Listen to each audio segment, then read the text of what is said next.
উচ্চ মূল্যস্ফীতি নিয়ন্ত্রণে ব্যর্থ সরকার, বলছে সিপিডি। বৈশ্বিক কারণে চাপ যাচ্ছে দেশের অর্থনীতিতে, জানিয়েছেন ওবায়দুল কাদের। সবসময় পাশে থাকায় জনগণের আস্থায় সেনাবাহিনী, বলেছেন প্রধানমন্ত্রী।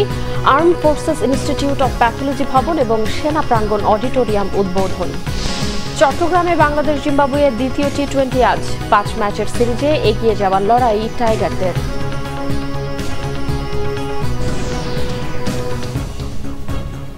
দেখছিলেন বিআরবি কেবল সংবাদ শিরোনাম, এবার বিস্তারিত। সেন্টার ফর পলিসি ডায়ালগ সিপিডির সম্মানীয় ফেলো ডক্টর দেবপ্রিয় ভট্টাচার্য বলেছেন, সারা বিশ্বে মূল্যস্ফীতি কমলেও বাংলাদেশে তার নিয়ন্ত্রণে ব্যর্থ হয়েছে। অনিয়ন্ত্রিত মূল্যস্ফীতি মানুষের জীবনমানে আঘাত করছে বলেও মন্তব্য করেন তিনি। রাজধানীর একটি হোটেলে সিপিডি আয়োজিত নতুন সরকার, জাতীয় বাজেট ও জনমানুষের প্রত্যাশা শীর্ষক নীতি সংলাপে এসব কথা বলেন তিনি। ডক্টর দেবপ্রিয় বলেন, দেশের ঋণের ঝুঁকি বেড়েছে। এটি শুধু বৈদেশিক ঋণের ক্ষেত্রে নয়, অভ্যন্তরীণ ঋণেও একই পরিস্থিতি। বাজেট নিয়ে সরকারের কাছে 64% মানুষেরই কোনো প্রত্যাশা নেই। সিপিডির গবেষণায় উঠে এসেছে বলেও জানান তিনি। এই প্রক্রিয়ায় সরকার রাষ্ট্র ক্ষমতায় এসেছে, তাতে বাজেট নাগরিকের জনতুষ্টির বিষয়ে সেভাবে নেই বলেও মন্তব্য করেন ডক্টর দেবপ্রিয়। মূল্যস্ফীতিকে নিয়ন্ত্রণে আনা যাচ্ছে না, বিশেষ করে পৃথিবীতে যখন মূল্যস্ফীতির পতন ঘটছে, বাংলাদেশে কিন্তু সেই সুযোগ, সেই সুফলটা বাংলাদেশের ক্ষেত্রে দেওয়া যাচ্ছে না। এই যে মূল্যস্ফীতি, এটা অনেক বেশি বিরূপভাবে পিছিয়ে পড়া মানুষের জীবনের ভিতরে যায় এবং তাদের খাদ্য বহির্ভূত ভোগের উপরে করে এবং তাদের সঞ্চয় এবং তাদের বিনিয়োগের ক্ষেত্রে এবং তাদের শিক্ষা স্বাস্থ্যের ক্ষেত্রে ব্যয়ের ক্ষেত্রে বড় ধরনের সমস্যা হচ্ছে। বৈশ্বিক সংকটের কারণে অর্থনৈতিকভাবে চাপে আছে সরকার, বলেছেন আওয়ামী লীগের সাধারণ সম্পাদক ওবায়দুল কাদের। বাংলাদেশকে নিয়ে সমালোচনা করে অথচ যুক্তরাষ্ট্রে মানবাধিকার কোথায়, সেই প্রশ্ন রাখেন তিনি। বলেন, সত্য বলতে গিয়ে যুক্তরাষ্ট্রের সাথে স্বার্থে আঘাত লাগলেও বন্ধুত্ব নষ্ট হবে না। তাইমুর রশিদের রিপোর্ট। দলীয় সভাপতির ধানমন্ডির রাজনৈতিক কার্যালয়ে সংবাদ সম্মেলন করেন আওয়ামী লীগের সাধারণ সম্পাদক ওবায়দুল কাদের। বলেন, যুক্তরাষ্ট্র বাংলাদেশের মানবাধিকার নির্বাচন নিয়ে প্রশ্ন তোলে অথচ দেশটিতে প্রতিদিনই ঘটছে মানবাধিকার লঙ্ঘনের ঘটনা। ফিলিস্তিনিদের পক্ষের আন্দোলনকে দমন করা হচ্ছে নির্মমভাবে। প্রশ্ন রাখেন, আজকে যুক্তরাষ্ট্রের পরিস্থিতি নিয়ে কথা বললে বন্ধুত্ব নষ্ট হবে কেন? যুক্তরাষ্ট্রে আজকে যা হচ্ছে সে সত্য বলতে গেলে আমাদের অপরাধ কোথায়? এখানে সম্পর্কের অবনতি কেন? সম্পর্কে যুক্তরাষ্ট্রের সাথে আমাদের বন্ধুত্ব নেই এটা তো আমরা বলছি না, কিন্তু তারা মানবাধিকার আমাদের দেশে যে চোখে দেখবে, তাদের নিজের দেশে সে দৃষ্টিতে দেখবে না কেন? প্রটেস্টকে এত রুথলেসলি পারসিকিউট করা হচ্ছে, তো সেটা বলা কি অপরাধ? সত্য, তুমি আমার সত্য বলতে যাবে, আমি তোমার সত্য কেন তুলে ধরব? ওবায়দুল কাদের বলেন, ভালো নির্বাচনের জন্যই প্রতীক ছাড়া নির্বাচনের পথে হেঁটেছে সরকার। স্মরণ করিয়ে দেন, সমালোচনা করলেও ভারতের বিরোধী দল নির্বাচন বয়কট করে না। স্বীকার করেন, অর্থনীতি নিয়ে চাপে থাকার কথা। চাপটা হলো গ্লোবাল ইকোনমি, বিশ্বের অর্থনৈতিক সংকটের প্রভাব থেকে বাংলাদেশ মুক্ত আছে এমন দাবি আমরা করতে পারি না। কাজে আমরাও চাপ অনুভব করছি। যেমন আমাদের দ্রব্যমূল্য চাপের মুখে আছে, এটা তো অস্বীকার করলে বাস্তবতাকে অস্বীকার। দলীয় পদ যেন কোনো পরিবারের কাছে জিম্মি না হয়ে যায়, এ ব্যাপারে আওয়ামী লীগ সতর্ক বলেও জানান ওবায়দুল কাদের। কোনো পরিবারে কেন্দ্রীভূত হয়ে যায়। তাইমুর রশিদ, বাংলা ভিশন, ঢাকা। ঢাকা সেনানিবাসে 14 তলা বিশিষ্ট arm forces institute of pathology ভবন এবং সেনা প্রাঙ্গণ অডিটোরিয়ামের উদ্বোধন করেছেন প্রধানমন্ত্রী শেখ হাসিনা। সকাল 10টায় armed forces institute of pathology ভবনের উদ্বোধন করেন তিনি। এ সময় স্বাস্থ্যমন্ত্রী ডক্টর সামন্তলাল সেন, সেনাবাহিনীর প্রধান জেনারেল SM শফিউদ্দিন আহমেদ সহ সেনাবাহিনীর ঊর্ধ্বতন কর্মকর্তারা উপস্থিত ছিলেন। পরে প্যাথোলজি ভবনের বিভিন্ন অংশ ঘুরে দেখেন প্রধানমন্ত্রী। বাংলাদেশ সেনাবাহিনীর আধুনিকায়নে বিভিন্ন পদক্ষেপ নিয়েছে প্রধানমন্ত্রী শেখ হাসিনার নেতৃত্বের সরকার। এরই ধারাবাহিকতায় রাজধানীর প্রাণকেন্দ্রে সশস্ত্র বাহিনীর সদস্য ও তাদের পরিবারের সদস্যদের উন্নত চিকিৎসা সেবা নিশ্চিতে নতুন ভবন কার্যকর ভূমিকা রাখবে। পরে আর্মি সেন্ট্রাল অডিটোরিয়াম সেনা প্রাঙ্গণেরও উদ্বোধন করেন শেখ হাসিনা। সেনাপ্রধানকে সাথে নিয়ে প্রধানমন্ত্রী অডিটোরিয়াম ঘুরে দেখেন। এর ফলে জাতীয় ও আন্তর্জাতিক পর্যায়ে বিভিন্ন গুরুত্বপূর্ণ সভা, সেমিনার, সামাজিক অনুষ্ঠানের আয়োজন হবে সেনা প্রাঙ্গণে। পরে দরবার অনুষ্ঠানে প্রধানমন্ত্রী শেখ হাসিনা জানান, সেনাবাহিনীকে আরও আধুনিকায়নে কাজ করছে সরকার, এমনকি জনগণের পাশে থেকে কাজ করায় আস্থা বিশ্বাস অর্জন করেছে বলেও মন্তব্য করেন তিনি। আমাদের সেনাবাহিনী আজকে জনগণের পাশে দাঁড়ায়, জনগণের আস্থা বিশ্বাস অর্জন করেছে। ৭৫ 15ই আগস্টের পরে সেনাবাহিনীর উপরে যে আস্থা এবং বিশ্বাস সাধারণ মানুষ কিন্তু হারিয়ে ফেলেছিল। আমার প্রচেষ্টা ছিল যে সেনাবাহিনীর প্রতি আমাদের সাধারণ মানুষের একটা আস্থা বিশ্বাস যেন সৃষ্টি হয়, যেটা যে কোনো একটা সেনাবাহিনীর জন্য একান্তভাবে জরুরি, স্বাধীনতা সার্বভৌমত্ব রক্ষার জন্য প্রয়োজন। আর যে সেনাবাহিনীর উপর জনগণের আস্থা বিশ্বাস থাকে না, তারা কখনো কোনো রণাঙ্গনে বিজয় অর্জন করতে পারে না। বিএনপির স্থায়ী কমিটির সদস্য ডক্টর আব্দুল মঈন খান বলেছেন, গণতন্ত্র না ফিরলে গণমাধ্যমের স্বাধীনতাও ফিরে আসবে না। বিশ্ব মুক্ত গণমাধ্যম দিবস উপলক্ষে বাংলাদেশ ফেডারেল সাংবাদিক ইউনিয়ন ও ঢাকা সাংবাদিক ইউনিয়নের আয়োজনে এক আলোচনা সভায় তিনি এইসব কথা বলেন। ডক্টর মঈন খান বলেন, গণতন্ত্র ও বাক স্বাধীনতার জন্য আজ সংগ্রাম চলছে। গণমাধ্যমের স্বাধীনতা নিশ্চিতের সকল দায় দায়িত্ব সরকারের, কারণ সংবাদপত্রের স্বাধীনতায় বাধা দেয় সরকার। নিজেদের স্বাধীনতার পক্ষে শক্তি দাবি করলেও সরকার গণমাধ্যমের স্বাধীনতায় বিশ্বাস করে না।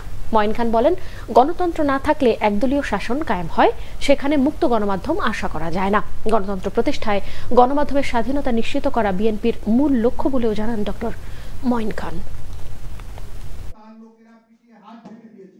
মুক্ত চিন্তা বিকাশের কোনো সুযোগ না থাকে, এখানে যদি মানুষকে বাধ্য করা হয় একই লাইনে চলার জন্য, রেলগাড়ি যেমন একই লাইনে চলে, ডাইনও যেতে পারে না, বায়ও যেতে পারে না, বাংলাদেশের 18 কোটি মানুষকে যেখানে একই লাইনে আওয়ামী লীগের নীতি অনুযায়ী, কথা অনুযায়ী, বক্তব্য অনুযায়ী, চিন্তাধারা অনুযায়ী বাংলাদেশের 18 কোটি মানুষকে একই লাইনে চলার জন্য যেখানে বাধ্য করা হয়, সেখানে সংবাদপত্রের স্বাধীনতা থাকতে পারে। কালবৈশাখীর তাণ্ডব চালিয়েছে খাগড়াছড়ি ও কিশোরগঞ্জে। বজ্রপাতে খাগড়াছড়ির দিঘিনালায় মা ছেলে ও রামগড়ে একজনের মৃত্যু হয়েছে। কিশোরগঞ্জে গাছ চাপায় মারা গেছে অন্তঃসত্ত্বা নারী ও তার 5 বছরের সন্তান। ভোর 4:45টার দিকে কালবৈশাখী আঘাত হানে খাগড়াছড়িতে। এ সময় বজ্রপাত সহ ভারী বৃষ্টিপাত হয়। স্থানীয়রা জানায়, দিঘিনালার একটি বসত ঘরে বজ্রপাতে আগুন লেগে যায়। মা হাসিনা আক্তার ও ছেলে আবু হানিফের মৃত্যু হয়। এছাড়াও বজ্রপাতে রামগড়ে একজনের মৃত্যু হয়েছে। এদিকে ঝড়ে মানিকছড়িতে সড়কের উপর গাছ উপড়ে পড়ে খাগড়াছড়ি ও চট্টগ্রাম সড়কে যানবাহন চলাচল বন্ধ হয়ে যায়। 4 ঘন্টা পরে সকাল 9টায় যান চলাচল স্বাভাবিক করে ফায়ার সার্ভিস। অন্যদিকে কিশোরগঞ্জের করিমগঞ্জ উপজেলার নিয়ামতপুরে শনিবার রাতে ঘরের উপর গাছ পড়ে মারা যান মা ও তার শিশু সন্তান। বাণিজ্যিকভাবে বিদ্যুৎ সরবরাহের অপেক্ষায় দেশের একমাত্র বায়ুভিত্তিক বিদ্যুৎ কেন্দ্র কক্সবাজারে বায়ুভিত্তিক 7 মেগাওয়াট কেন্দ্রটিতে চলছে পরীক্ষামূলক উৎপাদন। সেখানে তৈরি হওয়া পরিবেশ বান্ধব প্রতি ইউনিট বিদ্যুতের দাম পড়বে প্রায় 18 টাকা। বহুমুখী উৎস থেকে বিদ্যুৎ উৎপাদনের লক্ষ্য পূরণে ভূমিকা রাখবে কেন্দ্রটি। রিপোর্ট করছেন রিশান নাসরুল্লাহ। কক্সবাজারের খুরুশকুল উপজেলা।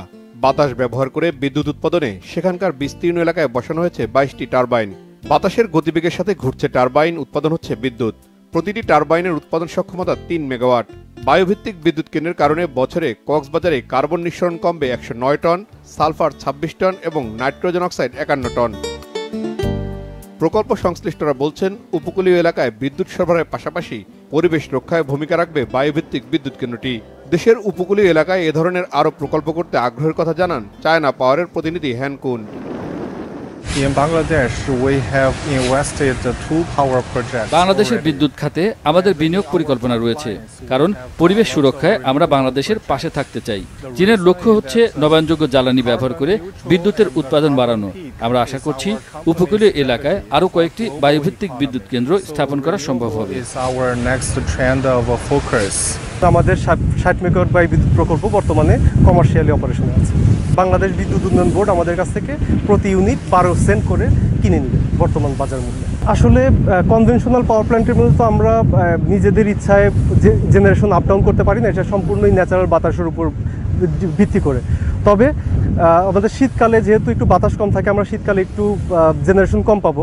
তবে আমরা খুবই আশাবাদী যে এই বিশেষ করে মনসুন টাইমে আমরা আমাদের ক্যাপাসিটির সর্বোচ্চ ব্যবহারটাই করতে পারবো। প্রত্যেকটি উইন্ড টারবাইন প্রায় 52 মিটার পার সেকেন্ড পর্যন্ত ঝড়ো বাতাসও খুব সহজেই অনায়াসে সহ্য করে নিতে পারে, এবং আমরা আশা করি যে 52 মিটার পার সেকেন্ড বা তারও আশেপাশে বাতাস হলেও আমাদের এই বিদ্যুৎ প্রকল্পটিতে কোনো ক্ষতিকর প্রভাব ফেলবে না। বিদ্যুৎ উন্নয়ন বোর্ডের কর্মকর্তা জানান, কক্সবাজারের উপকূলীয় এলাকায় আরও কয়েকটি বায়ু বিদ্যুৎ কেন্দ্র স্থাপন করা যায় কিনা সেটি যাচাই করছে সরকার। বর্তমান যে টেকনোলজিটা, এই টেকনোলজিতে আমাদের দেখা যাচ্ছে যে 3 মিটার পার সেকেন্ড যদি বাতাসের গতিবেগ থাকে তাহলে আমরা উৎপাদনে চলে যেতে পারি, যেটা মানে আমার ফুল কক্সবাজারে আছে, এবং কোথায় আমরা বেশি পাচ্ছি সেই জিনিসটা আমাদের এখন পরীক্ষা নিরীক্ষার কাজ চলমান আছে। সেই হিসাবে আমার সবচেয়ে যেটা আমার পুরো কক্সবাজার আমাকে ভিজিট করা আছে, সেই হিসাবে আমি দেখছি যে কুতুবদিয়া, মগনমাঘাট, টেকনাফের আশেপাশে এলাকা সহ এই মহেশখালী সহ প্রত্যেকটা এলাকায় আমাদের মানে এই উইন্ড পাওয়ার প্ল্যান্ট প্রজেক্টগুলো আমাদের হাতে নেওয়া যাবে। চীনের অর্থায়নে বায়ুভিত্তিক এই কেন্দ্রটির নির্মাণ কাজ শুরু হয় 2022 সালে। প্রকল্প বাস্তবায়নে খরচ হয়েছে প্রায় 117 মিলিয়ন মার্কিন ডলার।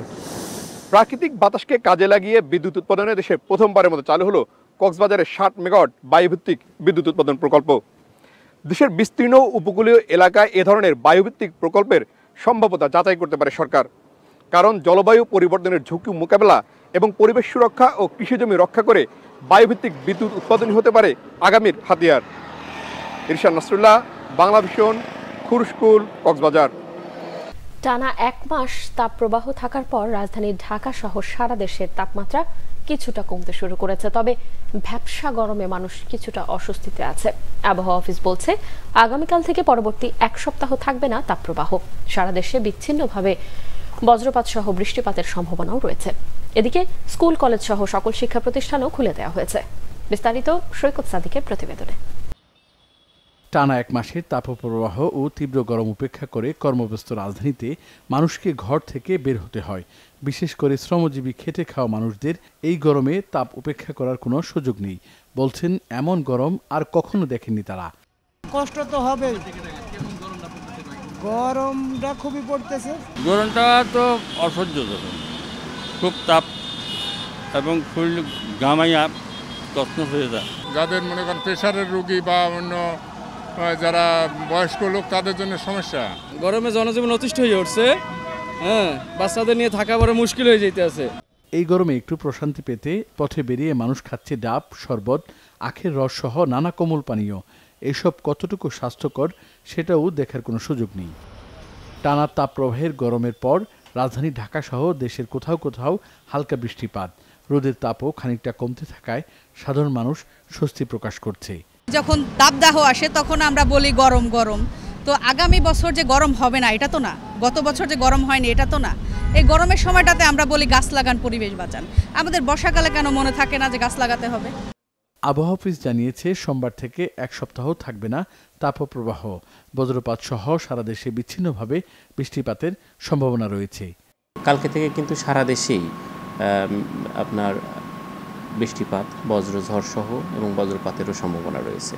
এবং আজকের যে 24 ঘন্টার যে ফোরকাস্ট দেওয়া হয়েছে সেটা হচ্ছে আমাদের বিশেষ করে ময়মনসিংহ, সিলেট এবং ঢাকা বিভাগের 2-1 জায়গায় বজ্রঝড় সহ বৃষ্টিপাত এবং কোথাও কোথাও বজ্রপাতেরও সম্ভাবনা রয়েছে। স্কুল খুলে যাওয়ায় রবিবার সকালে রাজধানীর বিভিন্ন শিক্ষা প্রতিষ্ঠানে শিক্ষার্থীদের নির্ধারিত সময়ে পৌঁছতে দেখা যায়। তবে অভিভাবকরা জানান বারবার সিদ্ধান্ত পরিবর্তন করায় সন্তানদের শিক্ষার পরিবেশ বিঘ্নিত হচ্ছে। এসি না হোক, পর্যাপ্ত ফ্যানের ব্যবস্থা থাকলে বাচ্চারা, যেহেতু এই গরমে সবাই অনেক বাচ্চা একসাথে গাদাগাদি করে বসতে হয়। স্কুল খোলা রাখা দরকার ছিল এবং ঢাকা পর্যাপ্ত স্কুলের সে পর্যাপ্ত ব্যবস্থা আছে কিনা। তো দরকার হয় স্কুলে জেনারেটর আছে, জেনারেটর চলে না। প্রকৃতির বৈরিতার সাথে পাল্লা না দিয়ে শিক্ষা প্রতিষ্ঠানের পরিবেশ উন্নত করার উপর গুরুত্ব দেওয়ার পরামর্শ অভিভাবকদের।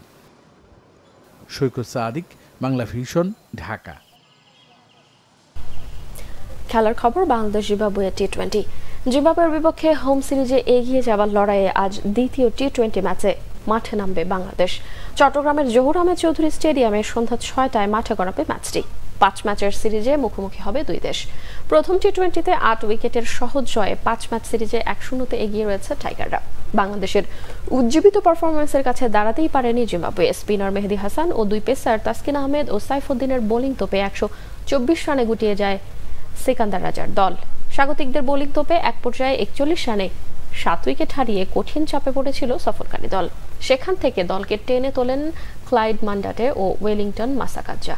বাংলাদেশের দুই পেসার তাসকিন ও সাইফুদ্দিন 3টি করে এবং স্পিনার মেহেদী 2টি উইকেট নেন। এরপর সহজ টার্গেট তাড়া করতে নেমে ওপেনার তানজিদ হাসানের অপরাজিত 67 আর তাওহিদ হৃদয়ের অপরাজিত 33 রানে 28 বল হাতে রেখেই সিরিজের শুভ সূচনা করে টাইগাররা। বাংলাদেশের জন্য এটি বিশ্বকাপের প্রস্তুতি সিরিজ, তবে প্রতিপক্ষ দুর্বল দল হওয়ায় সিরিজের গুরুত্ব নিয়ে প্রশ্ন উঠেছে। সংবাদ শেষ করব বিআরবি কেবল শিরোনামগুলো আরো একবার জানিয়ে।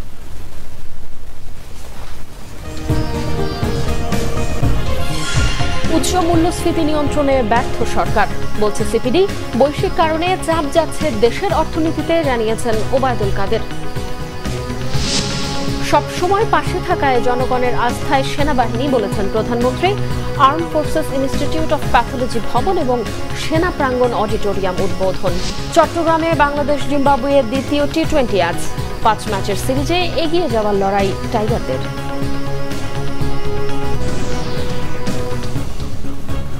এই ছিল এখনকার মতো। পরের সংবাদ বিকেল 4টায়, এর আগে দুপুর 3টায় রয়েছে নিউজ টপ 10 দেখার আমন্ত্রণ রইল। এছাড়াও বাংলাদেশ সংবাদ ও সংবাদ সংশ্লিষ্ট অনুষ্ঠান দেখতে ভিজিট করুন www.bbnews24.com ও facebook.com/bangladeshi এবং সাবস্ক্রাইব করুন youtube.com/bangladeshi। এখন সঙ্গে থাকায় ধন্যবাদ সবাইকে।